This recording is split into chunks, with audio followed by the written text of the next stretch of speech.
এশার নামাজ পড়ে কেঁদেছো, বান্দা নামাজের মুসল্লা যখন বসে যাও, আমি আল্লাহকে তোমরা বারবার বল, আল্লাহ আমার গুনাহ মাফ করে দাও, তারপরও আমি তোমাদের এই গুনাহ মাফ করে নেই। তারপরও তোমরা নিশি রাত্রে, মানুষ যখন ঘুমে যায়, তোমার বিবি যখন ঘুম যায়, তোমার ছেলে যখন ঘুম যায়, তুমি নিশি রাত্রে ঠান্ডা পানি দিয়ে ওযু বানিয়ে নামাজের মুসল্লায় বসে তুমি আবার যখন ডাক দাও, রব্বুল আলামিন, পৃথিবীর কোনো মানুষ আমার গুনাহ সম্পর্কে জানে না, তুমি আমার গুনাহ সম্পর্কে জানো। আমি এমন গুনাহ করেছি আমার বিবি জানে না, বিবি গুনাহ করেছে আমি জানি না। আল্লাহ তুমি সব কিচ্ছু জানো, হে আমার প্রভু তুমি আমাকে মাফ করে দাও। আমার আল্লাহ বলে, তারপরও যদি তোমাদেরকে আমি মাফ না করি, তারপরও বান্দা তোমরা আমার রহমতের দরজা থেকে ফিরে যাইও না। আমি তোমাদেরকে হুকুম দিচ্ছি, ওয়ালাউ আন্নাহুম ইয যালামু আনফুসাহুম জাউকা, বান্দারে যদি গুনাহ করে ফেলো, আমার রহমত থেকে মুখ ফিরিয়ে তুমি চলে যাইও না। বান্দা, আকাশ পরিমাণ যদি গুনাহ করো, পাতাল পরিমাণ যদি গুনাহ করো, সাগরের পানি পরিমাণ যদি গুনাহ করো, পাহাড় তুলনায় যদি তুমি গুনাহ করো, আমার দরবার থেকে তুমি নিরাশ হইও না।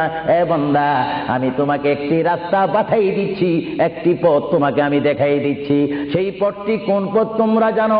ওয়ালাউ আন্নাহুম ইয যালামু আনফুসাহুম জাউকা, বান্দারে যখন তোমরা বরবাদ হয়ে যাবে, তখন তোমাদেরকে একটা পথ আমি তোমাদেরকে দেখাই দিলাম।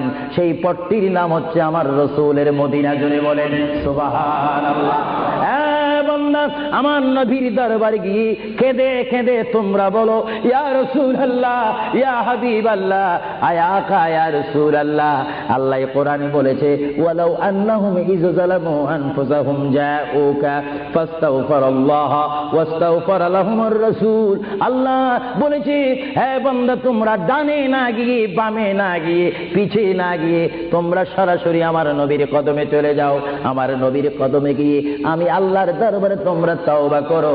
তওবা করতে করতে তোমাদের চোখের পানি যখন বাইর হয়ে যাবে, আর ওই মুহূর্তে যদি আমার বন্ধু যদি তোমাদের জন্য আমার দরবারে সুপারিশ করে, আমি আল্লাহ তোমাদেরকে ওয়াদা দিয়ে দিলাম, গ্যারান্টি দিয়ে দিলাম, আমার রাসূল যদি তোমাদের জন্য আমার দরবারে সুপারিশ করে, সঙ্গে সঙ্গে বান্দা তোমার অতীতের জীবনের কবিরা সগীরা গুনাহ মাফ করে দিব। জোরে বলেন সুবহানাল্লাহ, আরো জোরে বলেন। আমার আপনার গুনাহ মাফ করার জন্য রাসূলুল্লাহর দরবারে যাওয়ার দরকার আছে কিনা? চিৎকার জীবন আছে কিনা? এটা কোরআনের অপব্যাখ্যা নয়, কোরআন শরীফের আয়াত। ওয়ালাউ আন্নাহুম ইয যালামু আনফুসাহুম জাউকা, যারা তাফসীর পড়েছেন, তাফসীর জালালাইন পড়েছেন, টাইটেল পড়েছেন, বুখারী পড়েছেন, মুসলিম পড়েছেন, ইবনে মাজাহ পড়েছেন, সিয়াসিত্তা পড়েছেন, হাদিস পড়েছেন, ইজমা পড়েছেন, কিয়াস মেনেছেন, উসুল মেনেছেন, বালাগাত মেনেছেন, মুনতিক মেনেছেন, শরীয়ত বুঝেছেন, তরিকত বুঝেছেন, হাকিকত বুঝেছেন, ইলমে লুদুনি পেয়েছেন, ইলমে তাসাউফ মেনেছেন, তারা অবশ্যই স্বীকার করবে মানুষের একমাত্র মুক্তির স্থান, পরিত্রাণের স্থান, আসলের স্থান, নাজাতের স্থান, আল্লাহ পাওয়ার স্থান মুহাম্মদুর রাসূলুল্লাহ কদম মুবারক। চিৎকার দিয়ে বলেন সুবহানাল্লাহ।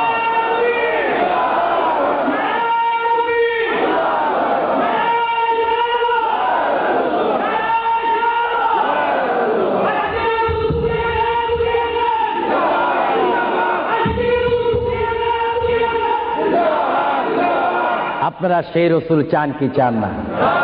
অবশ্যই চাইবেন, না চাইলেও চাইবেন। কেন চান নেই? অবশ্যই আফসোস করবেন। কারণ পৃথিবীতে সন্তান রয়েছে, বিবির জন্য স্বামী রয়েছে, স্বামীর জন্য বিবি রয়েছে, সন্তানের পাশে মা রয়েছে, মায়ের পাশে সন্তান রয়েছে। এটার নাম দুনিয়া। আর দুনিয়া ও মাজরাতুল আখিরা। কিন্তু এই দুনিয়া যেই দিন জীবনের সমাপ্তি, বিদায় ঘন্টা বেজে যাবে, সেই দিন সন্তান ইচ্ছা করে মায়ের পা ছেড়ে দিবে, পিতা তার মায়ের সামনে থেকে চলে যাবে, এমনি ভাবে সবাই বিচ্ছিন্ন হয়ে যাবে, সব চলে যাবে। একমাত্র সাথী হবে, আপন হবে, বন্ধু হবে, কবরের সঙ্গী হবে। সবাই বলেন মুহাম্মাদুর। আরো জোরে বলেন না মুহাম্মাদুর। আপনারা সেই রাসূল চান কি চান না? সেই রাসূলের চরিত্রের মধ্যে উম্মতের রক্ষা পাওয়ার গ্যারান্টি আছে কিনা? একটু দরুদ শরীফ পড়েন। আল্লাহুম্মা